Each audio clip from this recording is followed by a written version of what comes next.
Christ to the nations and the nations to the church.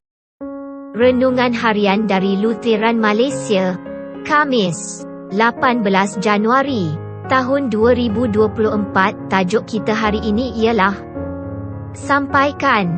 Teks renungan diambil dari Markus, bab 1 ayat 14 hingga 20. Setelah Yohanes dipenjarakan, Yesus pergi ke Galilea lalu mengkabarkan Injil daripada Allah. Yesus berkata, sudah genap masanya dan kerajaan Allah hampir tiba. Bertaubatlah dan percayalah akan Injil ini. Ketika Yesus sedang berjalan di pinggir laut Galilea, dia ternampak Simon dan saudaranya Andreas sedang menebarkan jala di danau kerana mereka nelayan. Yesus berkata kepada mereka, ikutlah aku dan aku akan menjadikan kamu penjala insan. Dengan serta-merta mereka meninggalkan jala mereka dan mengikutnya.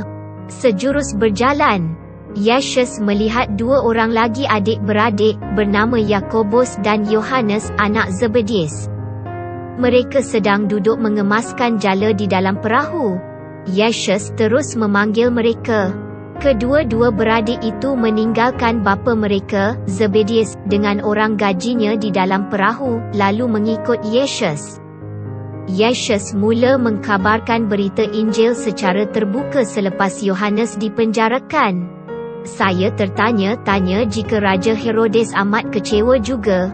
Jika dia berfikir untuk menamatkan perkabaran Injil ini, ia tidak akan berlaku. Yesus terus meneruskan kerja Yohanes dan dia melakukan lebih banyak perkara lagi. Dia mempunyai 12 orang murid untuk membantunya dalam pekerjaan ini. Pekerjaan Injil tidak berhenti di sini. Ke-12 murid-murid ini mengkabarkan berita Injil kepada yang lain, yang turut menyampaikannya kepada yang lain pula, sehingga akhirnya ia sampai kepada kita hari ini. Apakah berita yang begitu penting ini sehingga Tuhan meneruskan perkabarannya? Ia adalah berita tentang Yesus, Tuhan sendiri yang menjadi manusia. Berita ini ialah bagaimana Tuhan turun dari syurga untuk menyelamatkan manusia daripada kuasa dosa, kematian dan iblis. Bagaimana Yesus melakukannya? Bukan secara paksaan.